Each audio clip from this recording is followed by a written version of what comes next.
दोस्तों, मेरे channel the Hindu tales पर आपका बहुत बहुत स्वागत है। कृपया वीडियो शुरू करने से पहले मेरे चैनल को सब्सक्राइब जरूर कर दें और वीडियो अच्छा लगे तो कृपया लाइक, कमेंट और शेयर जरूर करें। अब देर न करते हुए आज की कथा शुरू करते हैं। दोस्तों, कलयुग के 5 श्राप जिसे भुगत रहे हैं आज भी लोग। दोस्तों, आपने यूँ तो महाभारत से जुड़ी हुई कई कथाएं सुनी होगी, परंतु महाभारत से जुड़ी हुई कुछ ऐसी कथाएं भी हैं जिससे आज भी हिंदू जनमानस अनजान है। इस वीडियो में मैं आपको महाभारत काल में दिए गए कुछ ऐसे श्राप के बारे में बताने जा रही हूँ जिनके बारे में ये माना जाता है कि उन श्रापों को आज भी जनमानस भुगत रहे हैं। दोस्तों, आपका बहुत बहुत स्वागत है मेरे चैनल पर। दोस्तों, अब शुरू करते हैं। कलयुग का पहला श्राप। दोस्तों, श्री कृष्ण का अश्वत्थामा को श्राप। महाभारत युद्ध के अंतिम दिन जब अश्वत्थामा ने धोखे से पांडव पुत्रों का वध कर दिया था और इस बात का पता जब पांडवों को चला तो तब पांडव भगवान श्री कृष्ण के साथ अश्वत्थामा का पीछा करते हुए महर्षि वेदव्यास के आश्रम में पहुँचे। पांडवों को अपने सामने देख अश्वत्थामा ने अर्जुन पर ब्रह्मास्त्र से वार किया। ये देखकर श्री कृष्ण ने अर्जुन को भी ब्रह्मास्त्र चलाने के लिए कहा।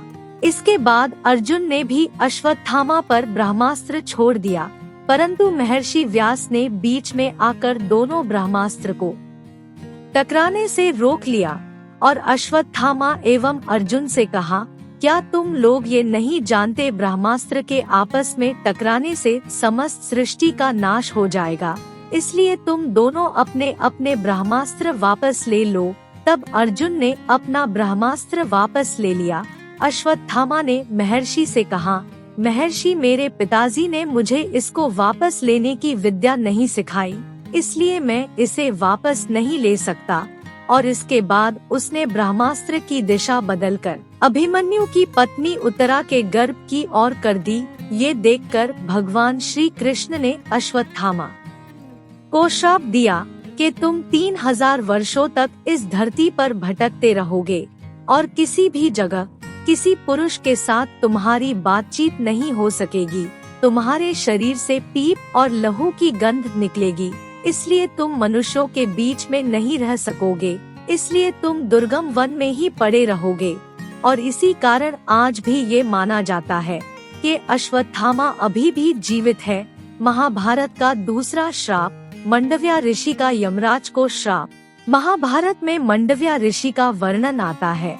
एक बार भूलवश राजा ने न्याय में चूक कर दी और अपने सैनिकों को ऋषि मंडव्या को सूली पर चढ़ाने का आदेश दे दिया, परंतु जब बहुत देर तक सूली पर लटकाने के बाद भी ऋषि के प्राण नहीं गए तो राजा को अपनी भूल का एहसास हो गया।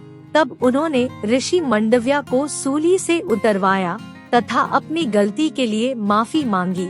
इसके बाद ऋषि मंडव्या यमराज से मिलने के लिए गए तथा उनसे पूछा कि किस कारण मुझे झूठे अपराध में सजा दी। तब यमराज ने ऋषि से कहा, जब आप 12 वर्ष के थे तो आपने एक छोटे से कीड़े की पूंछ में सीख चुबाई थी, जिसके कारण आपको ये सजा भुगतनी पड़ी।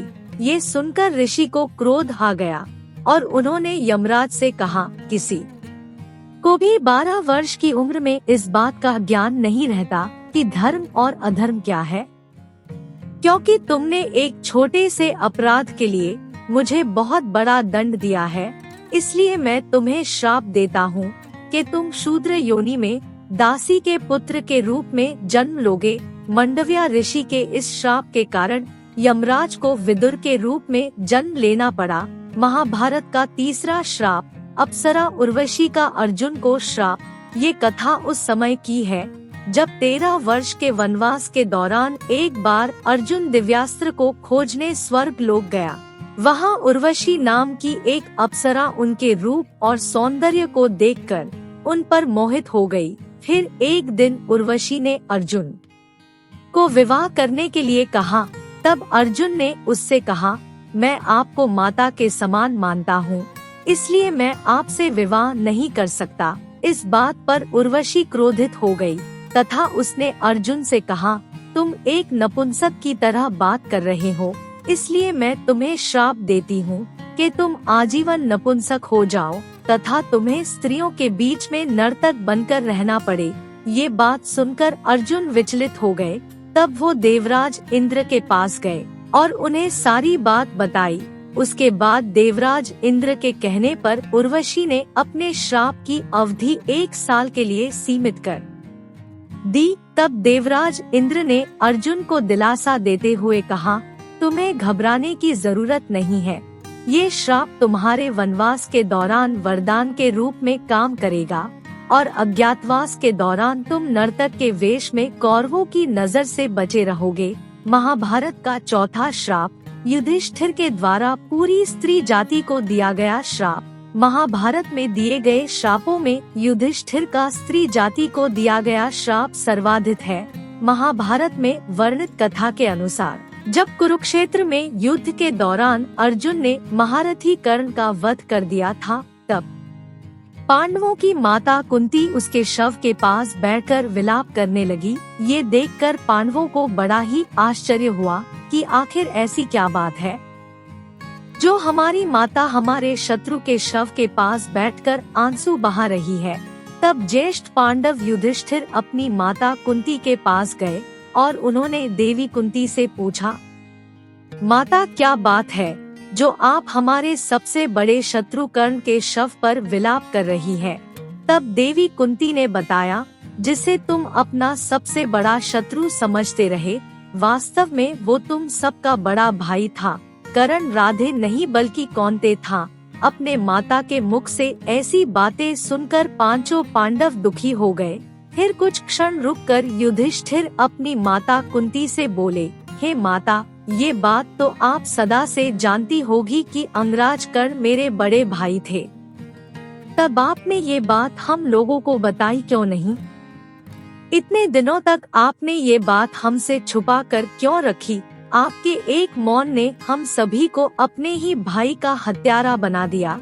इसलिए मैं आज इस धर्म क्षेत्र कुरुक्षेत्र में सभी दिशाओं, आकाश और धरती को साक्षी मानकर पूरी स्त्री जाति को ये श्राप देता हूँ कि आज के बाद कोई भी स्त्री अपने अंदर कोई भी रहस्य नहीं छुपा पाएगी। दोस्तों, महाभारत का 5वां श्राप, श्रृंगी ऋषि का राजा परीक्षित को श्राप। कथा के अनुसार 36 साल तक हस्तिनापुर पर राज करने के पश्चात जब पांचों पांडव द्रौपदी सहित स्वर्ग लोक की तरफ प्रस्थान करने लगे तो उन्होंने अपना सारा राज्य अभिमन्यु के पुत्र परीक्षित के हाथों में सौंप दिया।